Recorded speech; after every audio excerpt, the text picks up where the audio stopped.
Praise the Lord. Hallelujah, hallelujah, hallelujah. ఒక పాట పాడి దైవ వాక్యాన్ని ధ్యానించుకుందాం. విజయ గీతము మనసార నేను పాడేదా, నా విజయముకై ప్రాణత్యాగము చేసావు నీవు. విజయ గీతము మనసార నేను పాడేదా, నా విజయముకై ప్రాణత్యాగము చేసావు నీవు. పునరుద్ధారుడనివే నాలాపనానికే నారాధనా. పునరుద్ధారుడనివే నాలాపనానికే నారాధనా. ఉన్నతమైన నీ ఉపదేశం నా నిజ జీవముకే పుటము వేసితివే. నీ రూపము చూడనాలో యేసయ్యా, నీ తీర్మానమే నన్ను నిలిపినది. నీ ఉత్తమమైన సంఘంలో విజయ గీతము మనసార నేను పాడేదా, నా విజయముకై ప్రాణత్యాగము చేసావు నీవు. పునరుద్ధారుడనివే నాలాపనానికే నారాధనా. ఒకరి ఆయుషు ఆశీర్వాదం నీ వశమయ్యున్నవి. నీ సరిహద్దులలో నెమ్మది కలిగెను నాలో.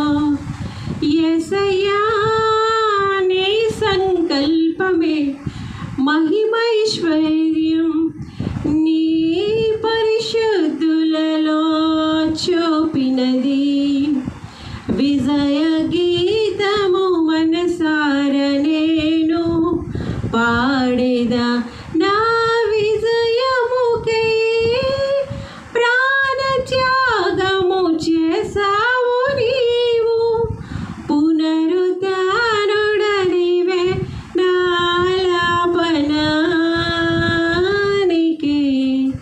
నారాధనా. నూతన యెరూషలేం సీయోను నాకై నిర్మించుచున్నావు నీవు. ఈ నిరీక్షణయే రగులుచున్నది నాలో. యేసయ్యా, నీ ఆధిపత్యమే అర్హత కలిగించే. నీ ప్రసన్న వదనమును ఆరాధించ. విజయ గీతము మనసార నేను పాడేదా, నా విజయముకై ప్రాణత్యాగము చేసావు నీవు. పునరుద్ధారుడనివే నాలాపనానికే నారాధనా. హల్లెలూయా. పాట మీకు అర్థమైందండి? నేను ఈరోజు విజయ గీతం ఇక్కడ పాడుతున్నాను. నిజమే, నేను విజయ గీతం పాడడానికి యేసు ప్రభు వారు హేతువయ్యారు. కానీ మీరందరూ కూడా విజయ గీతం పాడొచ్చు. ఎలాగో తెలుసా? ఇక్కడ నన్ను నిలబెట్టుకున్నారు. మీరు యేసు ప్రభుని ఫాలో అవుతారు నన్ను బట్టి. సో ఆ విధంగా మీరు కూడా, నేను చాలా అనుభవాల్లోంచి వచ్చాను, చాలా కష్టాల్లోంచి వచ్చాను, చాలా బాధల్లోంచి వచ్చాను, చాలా ఇరుకుల్లోంచి వచ్చాను, చాలా ఇబ్బందుల్లోంచి వచ్చాను. ఆ విధంగా నేను అనుభవాన్ని పొందుకున్నాను దేవుడు ఎవరు అనేది. మీరు ఇప్పుడు అవన్నీ పొందుకోకర్లేదు. Already I'm blessed. నేను ఆశీర్వదింపబడినాను. ఈరోజు నేను ఎవరిని ఆశీర్వదిస్తే వాళ్ళు ఆశీర్వదింపబడతారు, ఎవరిని శపిస్తే వాళ్ళు శపింపబడతారు, ఎవరి కోసం ప్రార్థిస్తే వారు ఆ విషయంలో ఆ ప్రార్థన దేవుడు ఆలకించి నా విన్నపానికి చెవియొగ్గి అక్కడ జరగాల్సిన కార్యాలు జరుగుతాయి. ఇవి ఎలా జరుగుతున్నాయి అంటారు? మీకు అర్థమైందా అండి? మళ్ళా మీరు అవన్నీ బాధలు మీరు పడక్కర్లే. ఆల్రెడీ నేను పడినాను, దేవుడు నన్ను బాధ పెట్టినాను. ఆ విధంగా చాలా అనుభవాల్లోంచి దేవుడు నడిపించారు. What I have got, already నేను ఏం పొందుకున్నానో, ఆల్రెడీ నేను ఏం బ్లెస్ చేయబడినానో, దేవుడు ఏంటి అనేది నా అనుభవపూర్వకంగా నేను తెలుసుకున్నాను. ఈరోజు దేవుడు నాలో ఉన్నారు. ఈరోజు నా ద్వారా ఆశీర్వాదం అనేది స్ప్రెడ్ అవుతుంది. మీకు అర్థమైందా? బాగా అర్థం చేసుకోండి. నేను ఈరోజు కొన్ని మాటలు మీతో మాట్లాడతాను, చాలా జాగ్రత్తగా అర్థం చేసుకోండి. 3 రాళ్ళ గురించి నేను మాట్లాడతాను ఈరోజు. 3 రాళ్ళ గురించి నేను మాట్లాడతాను. ఏంటేంటి అంటే, తిరస్కరింపబడిన రాయి. తిరస్కరింపబడిన రాయి అంట మూలకు తలరాయి అంట. అది ప్రభు వల్లనే కలుగుతుందండి. తిరస్కరింపబడిన రాయి మూలకు తలరాయి. మీకు అర్థమైందా? ఇంకా ఒక రాయి ఉంది, అది ఎన్నిసార్లు గద్దించినను లోబడిన వాడు మరి తిరుగు లేకుండా హఠాత్తుగా నాశనమైపోతారు. అదేంటో తెలుసా? బండరాయి. ఆ రాతి బండ లాంటి హృదయము ఎప్పటికీ అది కరగదు. ఎన్నిసార్లు గద్దించినా లోబడిని వాడు మరి తిరుగు లేకుండా హఠాత్తుగా నాశనమైపోతారు. వారికి తెలియకుండానే నాశనం వాళ్ళని ఎత్తికి చుట్టుకుంటుంది. ఇదేంటంటే బండరాయి, మార్పు లేని రాయి. మీకు 3 రాళ్ళు మీ ముందుకు నేను తీసుకొస్తున్నాను. మీరు ఏ రాయి అనేది అర్థం చేసుకోండి జాగ్రత్తగా. నేను ఏ రాయో మీకు అర్థమైపోతుంది. నేను చెప్పేదాన్ని బట్టి మీకు అర్థమైపోతుంది. నేను తలరాయా తిరస్కరింపబడి, ఒకప్పుడు నేను తిరస్కరింపబడిన రాయినే, విసర్జింపబడిన రాయినే, త్రోసివేయబడిన దాన్నే, తృణీకరింపబడిన దాన్నే, ఎన్నికలైన దాన్నే, విసర్జింపబడిన రాయి, నిషేధింపబడిన రాయి. నిషేధింపబడిన రాయి మూలకు తలరాయి. అది దేవుడు చేయగలరండి. ఇది ప్రభు వలన కలుగును.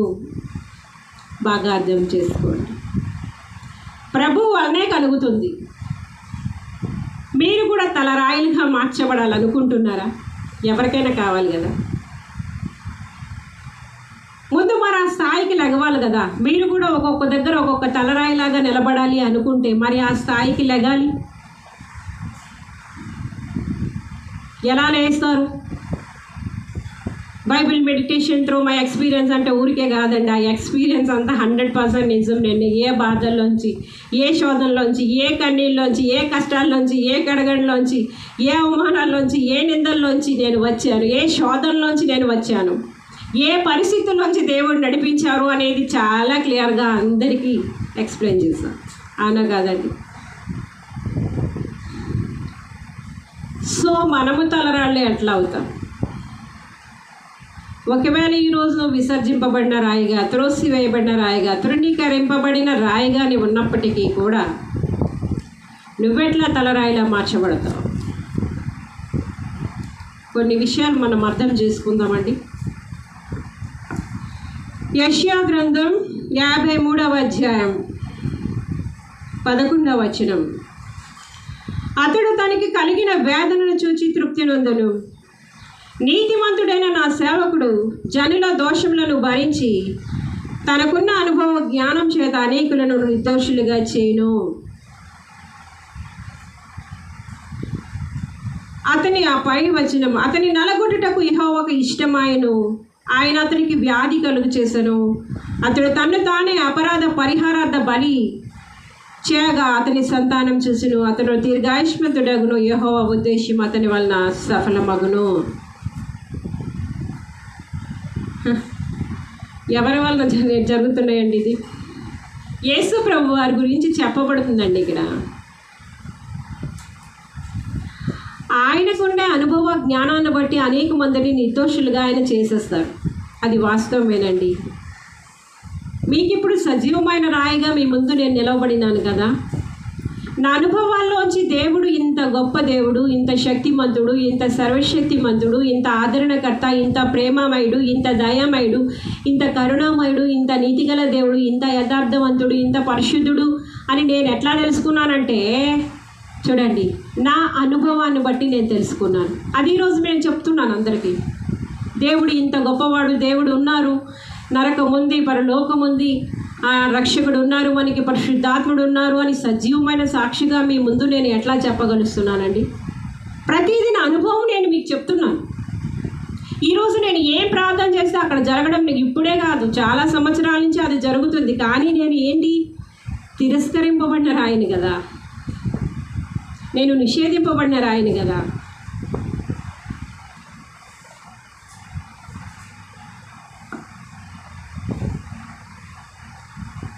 నిషేధింపబడిన రాయి, మూలకు తలరాయి. మనం తలరాయిలా ఫీల్ అయినంత మాత్రం అక్కడ అవ్వదండి. కొంతమంది ఏంటంటే వాళ్ళు తలరాయిల్లాగా వాళ్ళు చెప్పుకుంటారు, వాళ్ళకు వాళ్ళు చూపించుకుంటారు, వాళ్ళకు వాళ్ళు నిరూపించుకుంటారు. ఇక్కడ నిరూపించేది నేను కాదు, దేవుడు. బాగా అర్థం చేసుకో. నిలవబెట్టేది కూడా దేవుడే, అనుభవాల నుంచి నడిపించింది దేవుడే, ఆ పరిస్థితులు అర్థం చేసుకునే జ్ఞానాన్ని ఇచ్చింది దేవుడే. మరి ఈరోజు నేను ఏమంటే అది అక్కడ దేవుడు చేస్తారు, నేను కాదు. అక్కడ ఏమంటే అది జరగడానికి కారణం ఏంటి అంటే దేవుడు చేస్తారు. అది దేవుడు అలా నిలబెట్టారు. ఈరోజు నేను పడిన బాధలన్నీ మీరు పడక్కర్లే, నేను అనుభవించినటువంటి అనుభవాలన్నీ మీరు అనుభవించక్కర్లే. కానీ డైరెక్ట్గా నా ద్వారా మీరు బ్లెస్సింగే తీసుకోవచ్చు. ఆ విధంగా ఏం చేశారంటే తలరాయిగా చేసేస్తారు. నేను ఇది ఒక రోజుతో మాట్లాడే మాటలు కావండి. ఇవి ఒక 5 భాగాలైనా వెళ్తాయి ఖచ్చితంగా. నేను నిషేధింపబడిన రాయి ఎట్లా అయ్యాను, దేవుడు తలరాయిగా ఎలా మార్చారు, ఏ పరిస్థితులు గుండా నేను వచ్చానో ఆల్రెడీ డిస్కస్ చేశాను.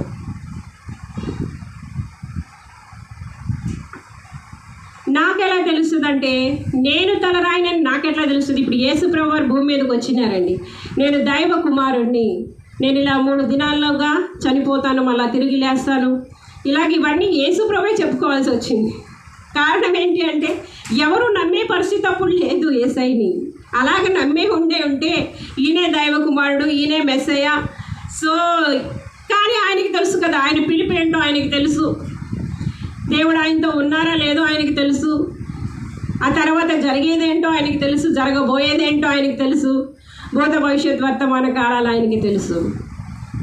ఎందుకంటే ఆయన అనాది నుండి ఉండే దేవుడు కనుక ఆయన చెప్పారు. ఈరోజు కూడా నేను ధైర్యంగా ఎట్లా చెప్పగలుస్తాను? నన్ను ప్రూవ్ చేసేవారు 3 ఉన్నారు. యేసు ప్రభు వారి రక్తం,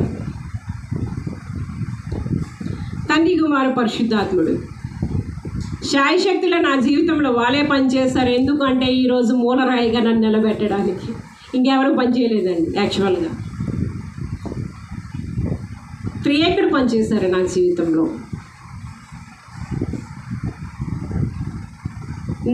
నాతో ఉన్నారు.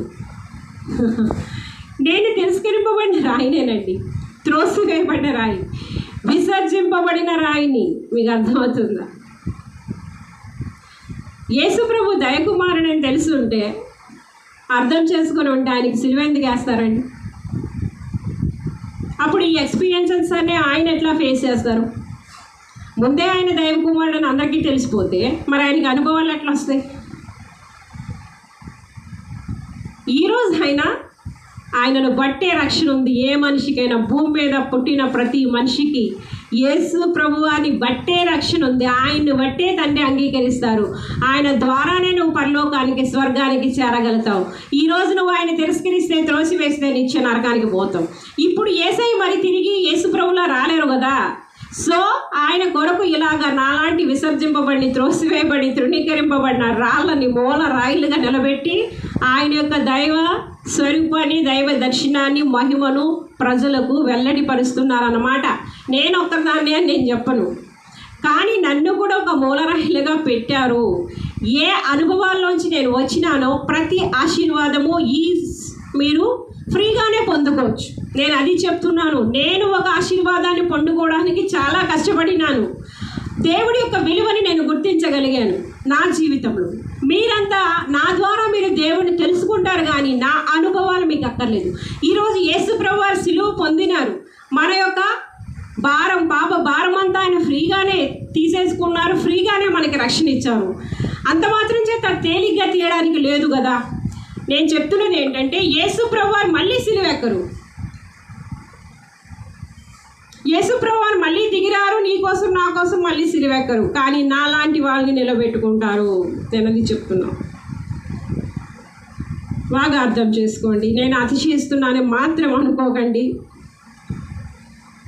నా యొక్క ట్రైనింగ్ పీరియడ్ కంప్లీట్ అయిపోయింది, ఆయన నిలబెట్టుకున్నారు అంతే.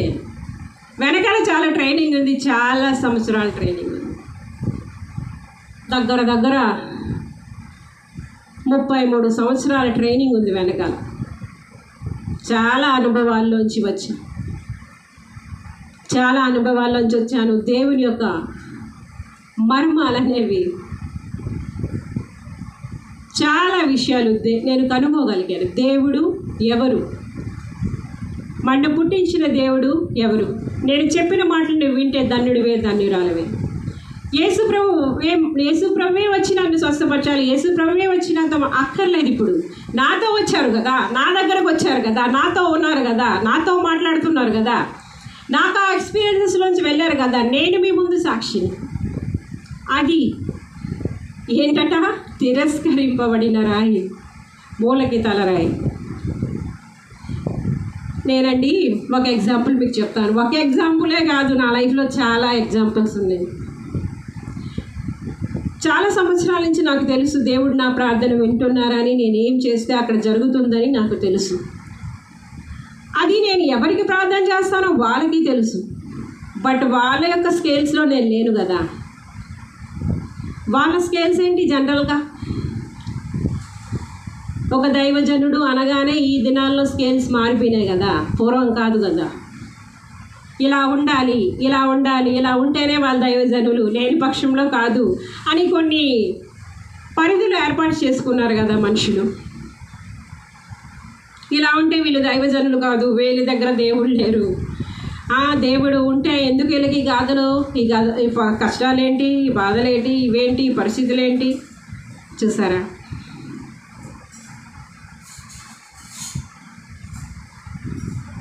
అంటే అక్కడ మనుషులు ఎస్టిమేట్ చేయలేరు. మీకు అర్థమవుతుందా? ఈవెన్ మా అమ్మ బెడ్ రీడింగ్గా ఉన్నప్పుడు ప్రతిరోజు మా అమ్మ దగ్గరికి వెళ్ళి నేను కన్నీరు కార్చేదాన్ని. అంటే అపోలోలో ఫస్ట్ టైం మా అమ్మని జాయిన్ చేశారు.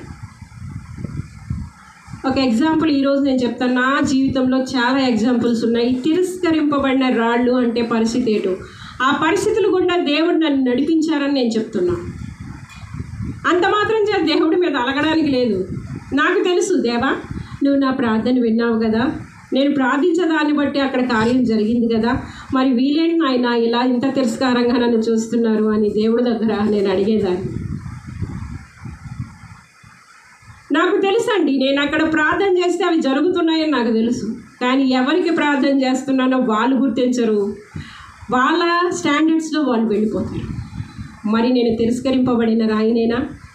కానీ దేవుడు ఏం చేశారంటే ఆ తిరస్కరింపబడిన రాయిని తీసుకొని వచ్చి మూలకు తలరాయిలుగా పెట్టారు. మీకు అర్థమైందా? ఇది మన కన్నులకు ఆశ్చర్యమేనండి. నన్ను చూస్తే నాకే ఆశ్చర్యం. నా మెసేజ్ నేను ఎన్నిసార్లు వింటాను నాకే తెలియదు. కారణం ఏంటంటే పరిశుద్ధాత్మ దేవుడు ఏం మాట్లాడుతున్నారు, ఎలా మాట్లాడుతున్నారు, ఏంటి అవి నాకు అవసరమే. శారీరకంగా నేను జయం పొందుకోవడానికి, నేను ఎవరి మెసేజ్లు వినడానికి, ఎందుకంటే దేవుడే వద్దని సార్ కనుక ఎవరి మెసేజ్లు నా మెసేజ్లు నేనే వినుకుంటా ఉంటాను. చూసారా ఎంత అద్భుతం? ఒక విలువ లేని పరిస్థితి. నాకు తెలుసు దేవుడు నాతోనే ఉన్నారని తెలుసు, నాలోనే ఉన్నారని తెలుసు. నేను ప్రార్థన చేస్తుంటే అక్కడ కార్యాలు జరుగుతున్నాయని తెలుసు. చనిపోయిన వారు కూడా సైతం లేపబడుతున్నారని తెలుసు. ప్రాణం పోయిన ప్రాణం కూడా తిరిగి వస్తుందని నాకు తెలుసు. నా విలువేంటో నాకు తెలుసు, నా దేవుడికి తెలుసు, కానీ మనుషులకు తెలియదు కదా. సో ఈరోజు యేసు ప్రభు వారు ఎలాగయ్యారు? తలరాయి అయ్యారు. యేసు ప్రభుని అక్షరాలను పాటించి ఆయన నమ్మితే ఏ పరిస్థితుల్లోనైనా నువ్వు నమ్మగలిస్తే నువ్వు కూడా ఒక తలరాయిగానే మార్చబడతావు కాదని నేను కానీ నేనంటున్నది ఏంటంటే, యేసు ప్రభు వారి అన్ని అనుభవాలు ఈరోజు నేను తీసుకోలేదు. నేనేం సిలువ వేయబడలేదు, లేకుంటే ఆ శిష్యులు రకరకాలుగా శ్రమలు పడితే నేనేమి హతసాక్షిని అయిపోలేదు. కానీ నా పరిధిలో నేను ఎలాగ నిలబడగలను, నా అనుభవం అనేది ఎవరికి పనికొస్తుంది, నేను ఎవరికి ఆశీర్వాదంగా ఉండగలుస్తాను అనే విషయంలో దేవుడు ఏం చేశారంటే తలరాయిగా నిలబెట్టారు. ఇది నా గొప్పతనం కోసం కాదండి. అయితే మా అమ్మ ఒక హాస్పిటల్లో ఉందండి, అపోలో హాస్పిటల్లో. డాక్టర్స్ చెప్పేశారు, మీ అమ్మగారు ఇంకా బ్రతికే పరిస్థితి ఛాన్సెస్ లేవండి, కానీ మీరు డయాలసిస్ చేయమంటే మేము చేస్తాం, మీరు డయాలసిస్ చేయమంటే మేము చేస్తాం, అంతవరకే, కానీ మేము షూరిటీ ఇవ్వలేమండి అని చెప్పి వాళ్ళు చెప్పేశారు. అంటే ఈ కరోనాకి రాకముందు ఒక 1.5 year బిఫోర్ మా అమ్మ బాగా బెడ్ రిడెన్ అయిపోయింది. ఇక్కడే ఆమె అసలు శతం లేని పరిస్థితిలోకి వెళ్ళిపోయింది. అంటే అసలు ఒంటి మీద ఆవిడకి మెలకువలేదు. యాక్చువల్గా ఆ A to Z మేమే చూసేవాళ్ళం, నేను నా కూతురు. అంతా బెడ్ మీదే ఉండేది. చాలా ప్రాబ్లమ్స్ మేము ఫేస్ చేసినాక మొత్తానికి ఇక్కడ అప్పారావు గారు వైజాగ్ తీసుకెళ్ళిపోమంటే మొత్తానికి వైజాగ్ తీసుకెళ్ళిన పరిస్థితి ఏంటంటే ఇది ఆ డాక్టర్స్ చెప్పింది. నేను మా అమ్మ బెడ్ దగ్గరికి వెళ్ళి అక్కడ లైన్లో నిలబడి ఎప్పుడు పంపిస్తారా లోపలి కానీ నాకు తెలుసు, నా దేవుడు నా ప్రార్థన వింటారని నాకు తెలుసు. ప్రతిరోజు నేను కన్నీరు కాచేదాన్ని, నాయన మా అమ్మని తీసుకొని వెళ్ళిపోతావా, మా కోసం మా అమ్మని ఉంచుతాను నాయన. ప్రతిరోజు ఆమె పాదాల దగ్గరికి వెళ్ళి నేను కన్నీరు కాచేదాన్ని. నా కన్నీరు నా దేవుడు చూస్తారు.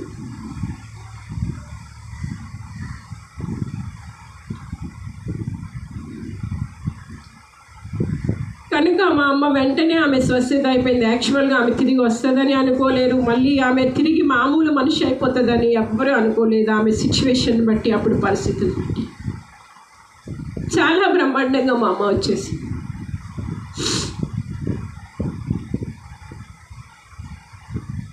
ఆమె బాగు లేనంత వరకు నా ప్రార్థన పనికొచ్చింది, నేను పనికొచ్చాను, నా కూతురు పనికొచ్చింది. ఆమె అంతా బాగైపోయినాక చాలా తిరస్కారం. ఎందుకు అంటే దేవుడు నాకు అనుభవంలోంచి నడిపించారు. తిరస్కరింపబడిన రాయి, నాయనా నువ్వు నా ప్రార్థన విన్నావు కదా, నా కన్నీళ్ళు చూసి నువ్వు స్వస్థపరిచావు కదా. మా అమ్మ ఏంటి నాయన ఎలా మాట్లాడుతుంది అంటే, తిరస్కరింపబడిన రాయి, ఇల్లు కట్టువారు నిషేధింపబడిన రాయి, మూలకు తలరాయి.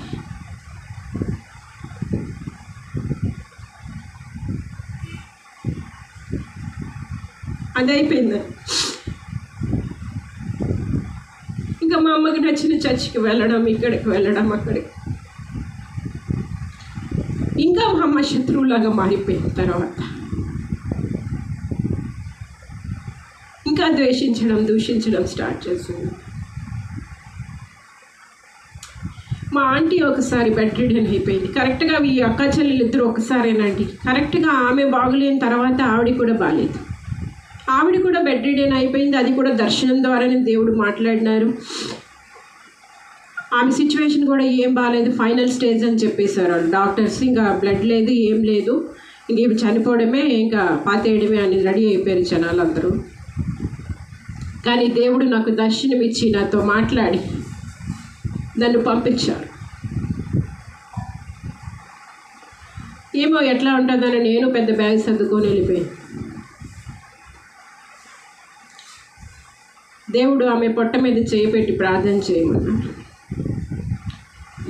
వెళ్ళి ఆమె పొట్ట మీద చేయిపెట్టి నేను ప్రార్థన చేసినప్పుడు ఒక పొట్టలోంచి భయంకరమైనటువంటి ఒక సౌండ్ బయటకు వచ్చిన తర్వాత ఆ ఉబ్బిపోయిన పొట్ట తగ్గిపోయింది. ఆమెకి బ్లడ్ ఎక్కించినట్టున్నారు. మొత్తానికి బ్లడ్ లెవెల్స్ పెరిగిపోయినాయి. ఆ పొట్టలో ఉండే ప్రాబ్లం అనేది బయటకు వచ్చేసింది. ఆమె సెట్ అయిపోయింది. వారం రోజులో 10 రోజులో లేకపోతే చచ్చిపోతుందో అన్న పరిస్థితిలో ఉన్న ఆమె రెండో రోజే ఆమె తిరిగి ఇంటికి వచ్చేసింది. కార్యం నా వల్లే జరిగిందని నాకు తెలుసు. దేవుడు నాకు భారం ఇచ్చి దర్శనమిచ్చి ఆ స్థలానికి నన్ను నడిపించారని నాకు తెలుసు. నా ద్వారానే అక్కడ స్వస్థత కార్యం జరిగి ఆమె ఆయుష్ పెరిగిందని నాకు తెలుసు. కానీ తర్వాత ఆమె నాకు శత్రువు అయిపోయింది. ఎందుకు అంటే నేను తిరస్కరింపబడిన రాయిను కదా.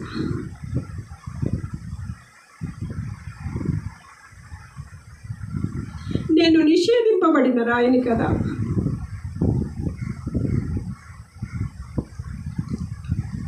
తిరిగి అలా అయినా ఆవిడ కూడా భయంకరంగా దూషించడం. మా చర్చలు ఉన్నాయిలే, మా సేవకులు ఉన్నారులే, నువ్వు మాకు చేసేదేంటి? భయంకరంగా ఆ గృహంలో కూడా భయంకరమైనటువంటి దురాత్మని చూశాను. ఆ టైంకి అయితే ఆ దురాత్మను చూస్తే నాకే భయం వేసింది. అంత భయంకరమైన దురాత్మ అక్కడ ఏలుబడి చేస్తే చాలాసార్లు నేను అక్కడికి వెళ్ళి ఆమె ఇది వరకు కూడా ఎవరో ఆమెకి చిల్లని పెట్టేసి నేను చెప్తా ఉంటాను కదండి, మీకు ప్రార్థనా సమయం లేనప్పుడు, మీలో అభిషేకము దైవాత్మ పనిచేయనప్పుడు మీరు వెళ్ళి గబుక్కున ఎవరికి ప్రార్థనలు చేసేయొద్దండి, సేవ అని బయలుదేరొద్దని ఎందుకు చెప్తానో తెలుసా? నాకు వాళ్ళే ఎగ్జాంపుల్స్ అండి. ఇది వరకు కూడా ఆమె ఇలాగే గుడ్డిగా సేవ అనుకొని ఆ రాజ్యంలో స్టార్ట్ చేసినప్పుడు ఆవిడికి మరి చిల్లంగి చేతబడి శక్తులు లాంటివి ఏవో పెట్టేశారు. అప్పుడు కూడా దేవుడు నాకే దర్శనం ఇచ్చాడు. ఆమె చాలా బాధపడుతుంది. మా ఆంటీ ఆవిడ ద్వారా నేను రక్షింపబడ్డాను కనుక ఆ ప్రేమ అభిమానం అనేది నాకు ఉండేది. మాకు చిన్న తల్లి కనుక, మా అమ్మ తర్వాత పుట్టినామే కనుక నాకు ప్రేమ ఉండేది. ఈరోజు నేను ఎందుకు చెప్తున్నాను అంటే, దేవుడు ఎలా నిలబెట్టారు, దేవుడు నా చేయి పట్టుకొని ఎలా లేపారు అనేది మీకు నేను చెప్తాను. ఆ రోజు కూడా దేవుడిచ్చిన భారాన్ని బట్టి నేను వెళ్ళాను. ఆ ఒళ్ళు నిండా కూడా ఇలాగా పెద్ద బాడీ అంతా కూడా ఆ చర్మం అంతా కూడా భయంకరమైనటువంటి కురుపులతో నింటబడి ఉంది. ఆమె ఆ బాధ భరించలేకపోతే నాకు చాలా దుఃఖమైపోయింది. నాయనా అంటే మరి స్వస్థత అవ్వదా ఏంటి పరిస్థితి? ఎందుకు అంటే నాతో ఉండేది దేవుడు కనుక, నాలో ఉండేది దేవుడు కనుక నేను దేవుడిని అడుగుతున్నాను, ఆంటీ మరి స్వస్థత అవ్వదా నాయన అంటే దేవుడు నాకు ఒక దర్శనం చూపించాడు. ఆ యొక్క చర్మం అనేది ఇలాగ కిందకి దిగిపోయి అంటే ఒక వస్త్రం లాగా ఆ యొక్క చిల్లులు పడిపోయినటువంటి ఆ శరీరం ఎక్కడ పడితే అక్కడ దురద గోకులు భయంకరంగా శరీరం అంతా చర్మ వ్యాధిలాగా వ్యాపించినటువంటి అది బయటికి దిగిపోయి అంటే ఒక వస్త్రం లాగా ఇలాగా అయిపోయి ఒక మహిమ వస్త్రంతో ఆమె కప్పబడి పైకి లేపబడినట్టు నాకు దర్శనం చూపించాడు. నేను ఆ రోజు ఆంటీతో చెప్పాను, ఆంటీ నువ్వు స్వస్థపడతావంటే దేవుడు నాకు చెప్పారు, నీకు ఈరోజున్న ఈ గాయాలేవి ఒకరోజు కనబడవంటి, నీ శరీరం అంతా అసలు పుండు లేనట్టే అయిపోతుంది. దేవుడు నాకు అలాగ దర్శనం చూపించారంటీ అని చెప్పేసి నేను వచ్చేసాను. నా బాధ్యత ఏంటో నేను అక్కడ చేసి నేను వచ్చేస్తాను. దేవుడు ఎంతవరకు ఉండమంటే అంతవరకు ఉండి నేను ఒక క్షణమో ఒక నిమిషమో ఒక పూట ఉండి నేను వచ్చేయాలి అక్కడి నుంచి. దేవుడు ఎంతవరకు అక్కడ వాడుకున్న తర్వాత నేను వచ్చేయాలి.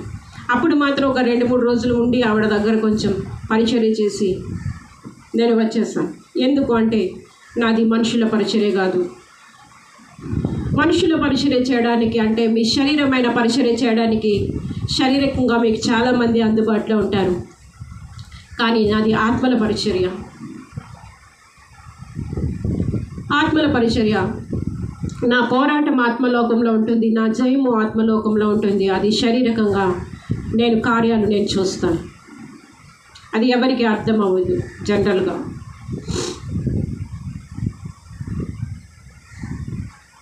ఒక ప్రాబ్లం నేను ఫేస్ చేస్తున్నాను, ఒక విషయానికి నేను వెళ్ళి ప్రార్థన చేస్తున్నాను అంటే వెనక నాకు అప్పట్లో చాలా ఇప్పుడు లేదులేండి. ఇప్పుడు ఎందుకంటే నా బదులు దేవుని దూతలు అక్కడ రియాక్ట్ అవుతారు కనుక నేను ఎక్కడైనా ప్రార్థన చేస్తే నాకు తెలియకుండానే అక్కడ కార్యాలు జరుగుతాయి. అప్పుడు అలా ఉండేది కాదు. నేను ఏదైనా ప్రేయర్ చేస్తే మళ్ళీ పోరాటం అనేది వెంటనే నాకు ఉండేది, మళ్ళీ చాలా ఉండేవి. అంటే అవన్నీ చెప్పినా మీకు అర్థం కాదులేండి. నేను ఇవన్నీ ఎందుకు చెప్తున్నాను, తర్వాత మళ్ళీ మామూలే, మా చర్చ్, మా ప్రేయర్, మా రాజా, మా చర్చ్. ఎందుకు అంటే నేను అందరిలాగా బ్యానర్లు వేసుకోను, నన్ను నేను ఎప్పుడు కూడా చూపించుకోను, నా భక్తిని ఎప్పుడు నేను చూపించుకోను, నాకెప్పుడు పబ్లిసిటీ లేదు, నేను చేసుకోను, నాకు అనవసరం. నా దేవుడి దగ్గర నాకు కావాలి, ఏ రివార్డ్ అయినా ఏ అవార్డు అయినా. మళ్ళా మామూలే, మా వాళ్ళు వచ్చి ప్రేయర్ చేశారు, మా సేవకులు ప్రేయర్ చేశారు, మా చర్చిలో ప్రేయర్ చేశారు, ఓకే నీ ఇష్టం. ఎందుకు అంటే నేను నిషేధింపబడిన రాయిని కదా, నేను తిరస్కరింపబడిన రాయిని కదా. మరి ఇప్పుడు మూలరాయిలుగా చేయాల్సిన బాధ్యత ఎవరికి వచ్చింది? దేవుడికి వచ్చింది. నా అంతటా నేనుగా నిలబెట్టుకుంటే అది వేరే, దేవుడే తీసి తలకు మూలరాయిలుగా పెట్టాలంటే నాకు తెలుసు దేవుడికి చాలా నా విషయంలో చాలా ఊహలు ఉద్దేశాలు ఉన్నాయని నాకు తెలుసు. ఎందుకంటే దేవుని యొక్క తలంపులు మన తలంపులు వంటివి కాదు, ఆయన ఉద్దేశాలు మన ఉద్దేశాలు వంటివి కాదు. ఇదివరకే చెప్పాను, భూమి కంటే ఆకాశం ఎంత ఉన్నతంగా ఉందో అంత ఉన్నతంగా ఆయన ఉద్దేశాలు మన పట్లగా ఉంటాయి. ఇలాంటి అనుభవాలు నా జీవితంలో కోకొల్లు. నేను వాళ్ళ అవసరం కోసం నేను వెళ్ళి దేవుడు నాకు ఇచ్చిన బాధ్యతను బట్టి, భారాన్ని బట్టి నేను వెళ్ళి వాడికి ప్రార్థన చేస్తే నాకు అక్కడ వచ్చేది ఏంటో తెలుసా? బహుమానం, తిరస్కారం,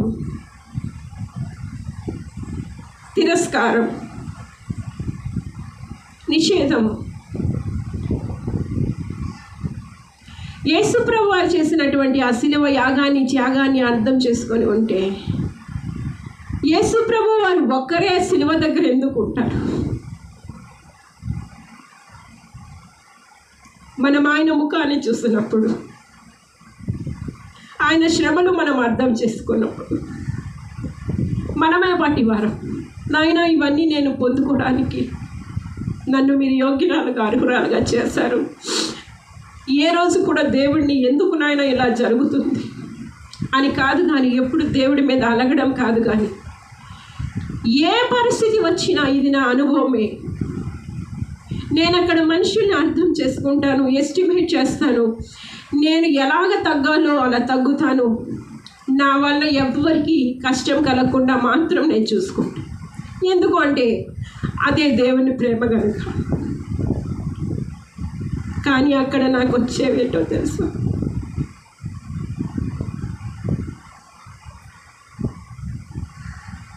ప్రతి చోట నా కన్నీళ్ళే నేను విత్తాను. ఎప్పుడు దేవా ఇదెందుకు అని నేను దేవుడిని ప్రశ్నించి వెనక్కి వెళ్ళిపోయిన పరిస్థితులు ఈ 33 సంవత్సరాల్లో ఎప్పుడూ జరగదు. ఏమి జరిగినా సరే ఇది నీ చిత్తమేమో, నా జీవితంలో ఇలా జరగాల్సిందేమో, ఈ పరిస్థితుల్లో కొన్ని విషయాలు నేను అర్థం చేసుకోవాలేమో. నేను ప్రతిదీ మీకు విడమర్చి ఎందుకు చెప్తున్నాను అంటే ఈరోజు కాదనలేని సత్యం నీ అనుభవ జ్ఞానం అనేది అనేక మందికి ఆశీర్వాదం అయిపోతుంది.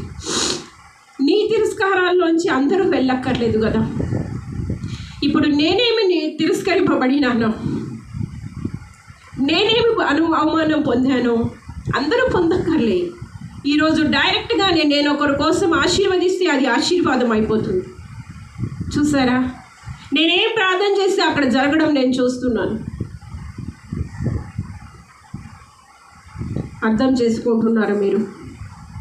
అంటే ఇది అనేక మందికి, ఎక్కడ ఏ ఒక్కరితోనో, మా ఆంటీతోనో, మా అమ్మతోనో, మా కుటుంబీకులతోనో, మా రక్త సంబంధ బిడ్డతోనో అక్కడే ఆగిపోకూడదు. అనేక మందికి, మొత్తం ప్రపంచంలో అనేక మందికి ఆశీర్వాదకరంగా అది మారిపోవాలని దేవుని యొక్క ఉన్నతమైన ఉద్దేశం. నాకు తెలుసు దేవుడు నాతోనే ఉన్నారని నాకు తెలుసు. దేవుడు నాతోనే ఉన్నారు, నాలోనే ఉన్నారు, ఆయన చిత్తానుసారంగా నడిపిస్తున్నారు నాకు తెలుసు. అందరికీ తెలియాలి కదా. తిరస్కరింపబడిన రాయి మూలకు తలరాయి. నువ్వు కూడా తలరాయిలుగా మార్చబడాలనుకుంటున్నావు. లేకుంటే ఎలాంటి వారు ఇలాంటి తలరాయిని అక్కడక్కడ పెడితే వాళ్ళ ద్వారా నువ్వు ఆశీర్వదింపబడాలనుకుంటున్నావో నాకైతే తెలియదు. కానీ నీ ఆశను బట్టి అక్కడ నువ్వు కార్యాలు చూస్తావు. నేను దేవుడు చెప్పిన ఏ మాట పరిస్థితులు అలా లేకపోయినప్పటికీ నేను నమ్మేదాన్ని. ఆ పరిస్థితులు అలా ఉండవు, కానీ నేను నమ్ముతాను అంతే. ఎందుకంటే చెప్పింది దేవుడు కదా, మనిషి కాదు కదా. ఆయన సర్వ సృష్టికర్త కదా. నిన్ను నన్ను పుట్టించిన దేవుడు. నా జీవితం అనగా ఏమాత్రం ఇక్కడ మామూలు మనిషిలాగానే యేసు ప్రభు వారు వచ్చారు. ఈరోజు ప్రపంచం అంతటికి ఆయన ద్వారా రక్షణ ఉంది. ఆయన లేకుండా రక్షణ లేదు. ఆయన రక్తం లేకుండా ఎవరు తండ్రి రాజ్యాన్ని స్వతంత్రించుకోలేదు. ఇది 100% అని చెప్పడానికి నేనున్నాను మీ దగ్గర. ఎందుకు అంటే ప్రతి అనుభవంలో ఆయన శక్తిని నేను అనుభవించాను కనుక. ఇంతవరకు అనేక మంది నా ప్రార్థన ద్వారా మేలు పొందుకున్నారని, ఆశీర్వదింపబడినారని నాకు తెలుసు. కానీ నేను నిషేధింపబడిన రాయిను కదా, తిరస్కరింపబడిన రాయిను కదా, ఆడరాయిని కదా. చాలామంది ఆడది కదా, ఆడది ఆడదా మగాడా కాదు, దేవుడు నీతో ఉన్నాడా లేడా, ఇది వెరీ వెరీ ఇంపార్టెంట్. ఈరోజు ప్రతి మగోడికి నేను చెప్తున్నా, ప్రతి ఆడదానికి కూడా నేను చెప్తున్నా. ఆ చర్చికి వెళ్తున్నావా? ఆ చర్చికి వెళ్తున్నావా? మరి నీ చర్చికి లాగేసావు మగోడు. నీ దగ్గర దేవుడు ఉన్నాడా? నీలో దేవుడు ఉన్నాడా? దేవుడు నీలో పని చేస్తున్నాడా? నేను ఇది కంటిన్యూ చేస్తాను. ఒక విషయంతో ఆగది, చాలా ఎక్స్పీరియన్సెస్ ఉన్నాయి నా విషయంలో. ఎన్నిసార్లు గద్దించినాను లోబడిని వాడు. ఈరోజు నేను ఎవరిని గద్దిస్తున్నానో, ఎవరు ఈరోజు నన్ను ఎవరు నిషేధింపబడిన రాయిగా ఏంచారో వాళ్ళు ఎలా ఉన్నారంటే ప్రశ్నార్థకం అయిపోయి వాళ్ళ జీవితాలను. ఈరోజు నా ముందే క్వశ్చన్ మార్కుల్లాగా ఉన్నారు వాళ్ళంతా. తిరస్కరింపబడిన రాయిను కదా, నేను త్రోసివేయబడిన రాయిను కదా, నేను వెలిబయబడిన రాయిను కదా, విసర్జింపబడిన రాయిను కదా, నేనెలా మూల రాయిని అవుతాను?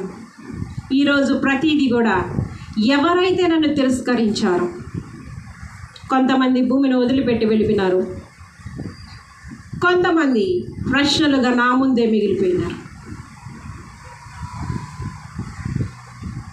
ఎందుకు అంటే నేను మూలరాయిని కదా, నేను మూలరాయిని కదా, విసర్జింపబడిన రాయి.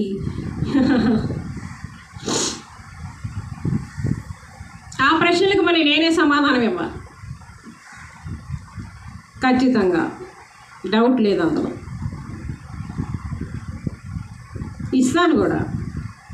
ఎందుకంటే నేను ప్రార్థన చేయగానే అక్కడ కార్యాలు జరుగుతాయి. అది నాకు తెలుసు.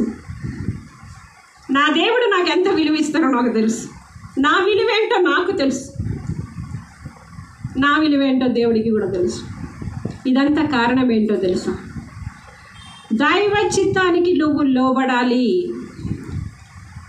ఏ పరిస్థితిలోనైనా నువ్వు లోబడాలి. అది నీ కష్టమో నష్టమో బాధో ఏమైనా నువ్వు లోబడాలంతే.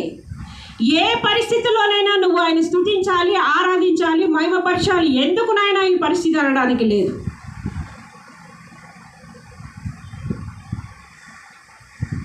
కనుక నేను ఇప్పుడు ఒక్కటే మీకు చెప్తున్నానండి, ఈరోజు నేను ఏమి ప్రార్థన చేసినా అది జరుగుతుందని నాకు తెలుసు. కాకపోతే నేను చెప్పిందల్లా వినాలి, నేను చేయమందల్లా చెయ్యాలి, నేను ఏం చెప్తే అదే వినాలి, అందులో తేడా ఉండకూడదు. అండర్స్టూడ్? ఓకే. దేవుడి కొద్ది మాటలు దీవించునుగాక. 30 దంతులుగా, 60 దంతులుగా, 100 దంతులుగా ఆశీర్వదింపబడునుగాక. Will be continued. Praise the lord.